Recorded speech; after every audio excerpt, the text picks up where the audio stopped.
Magandang araw, sambayan ng Pilipino.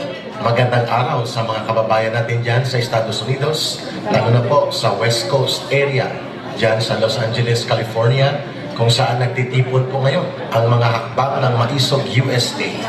Sa pangunguna po ni Miss Maharlika, ang ating crusader for truth and justice sa ating bansa na nakabase na dyan sa Estados Unidos.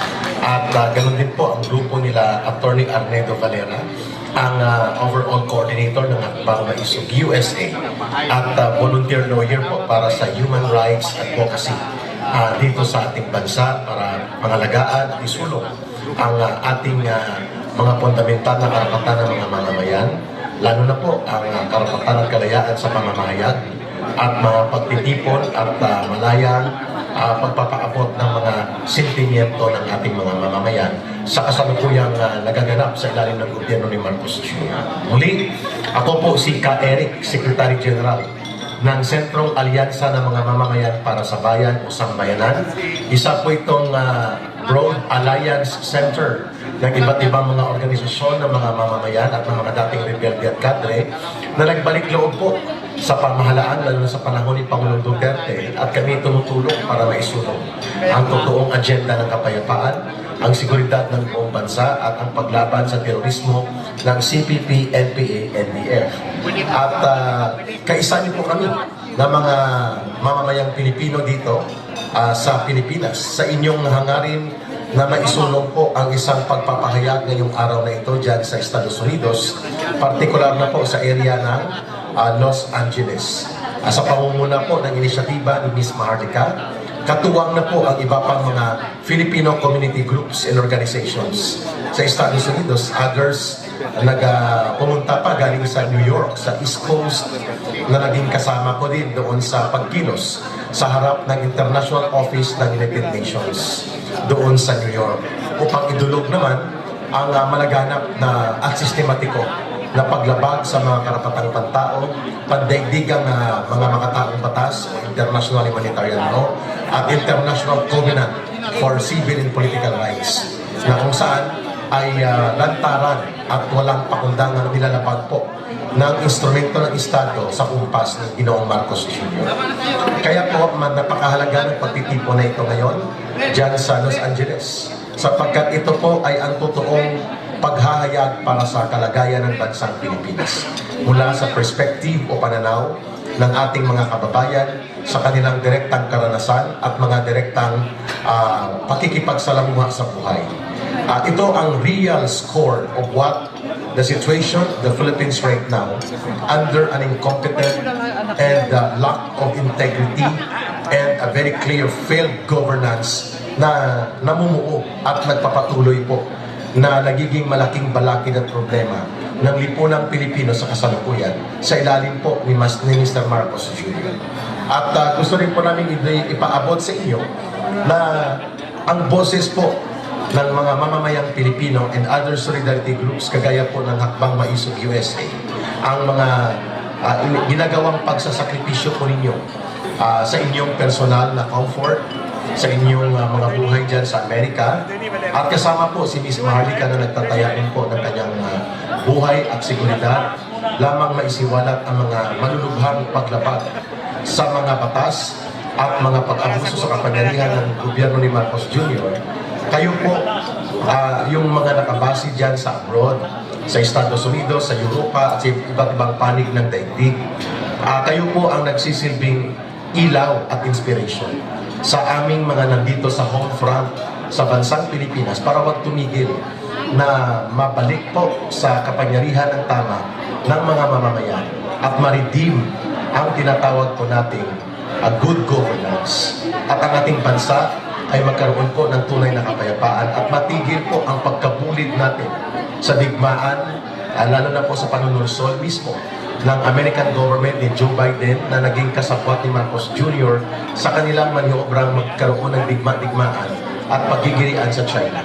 Napakalawak na po ng mga problemang lumalala, katutuman, kahirapan, at ang pagsambulat po ng krisis sa ating bansa. At ito lahat ay dahil sa failed governance ni Mr. Marcos na dapat nating maisiwalat, pagkaisahan natin ito at panindigan bilang mamamayang Pilipino. he has prepared a recorded video message for us. Please join me in welcoming Jonathan Morales. Isang mapagpalang araw po sa inyong lahat. Taos-puso ko po kayong binabati sa ginawa niyong hakbang ng naisip dyan sa California. Sa pamumuna ni Binibini Maharlika, ang Goldakena ng bayan. Alam niyo po mga kapatid, nais ko din pong samantalahin ang pagkakataon ito upang kayo ay taos-pusong pasalamatan kaugnay ng inyong mga ginawang pagtangkilik at pagsuporta sa inyong lingkod. Lalo na po noong kasagsagan ng Senate investigation kung saan ay sinagawa yung investigasyon sa Pidea Leaks. Alam niyo po, hindi po biro-biro yung aking mga dinanas na pagdidikit mula po sa pamilya ng mag-asawang Bongbong at Lisa Marcos. Katakot-takot na mga kaso ang isinampa nila laban sa akin. Gumagamit pa sila ng ibang tao na sa iba't ibang sakay ng gobyerno upang ako ay harasin. At yun nga po, noong November 30, 2023, yung dalawang kaso na alam ko naman na sila yung nasa acquitted po ako dun sa kaso. Kung ako ay tinamaan, ay aabutin sa 40 taon yung aking magiging pagkakakulong dahil 20 taon bawat isa. Ang pinakahuli ay talaga hindi ko malaman kung po incident. Pero mayroon pong nagkano sa akin na taga CIDG, isang kaibigan na taga CIDG, na ito pa lang si Hansel Marantan, na kasalukuyang Davao City Director, ay talagang personal na kilala nitong si Lisa Marcos, si Lam. At itong Hansel Marantan na ito ay ito yung nagtangkad na harasin ako dito sa aking lugar. At kung saan nagsagawa sila ng mga pag-iimbestiga patungkol sa akin. At mula nung mapag-alaman ko ito, ay kaagad ako nagsampa ng writ of habeas data at writ of amparo. Ito po yung yung kung makikita nyo, yan po yung pangalan niya, si Jacob Supreme. Well, sa kasamang palad, dinismiss ng Korte Suprema yung ating petition. At alam niyo po, isa po dito na yung pinakahuli ay yung nangyaring investigasyon ng PDEA sa Senate. Kung saan ay may mga dokumento na nakarating kay Binibini Maharlika at ito yung pinos sa social media. Dumating sa akin yung pagkakataon na mag-isip na ito ay i-delay na lamang o panindigan. Balik, ang napagpasyahan ko namin mag-anak sa halip na ito ay i-delay na lang, gaya na lang ng payo ng aking samahan sa Pidea, dahil ng aking dating boss, na i-delay na lamang, ito po ay aking pinanindigan at pinatutuhanan. Kaya kung saan, ito rin yung naging resulta upang ako ay ipakulong.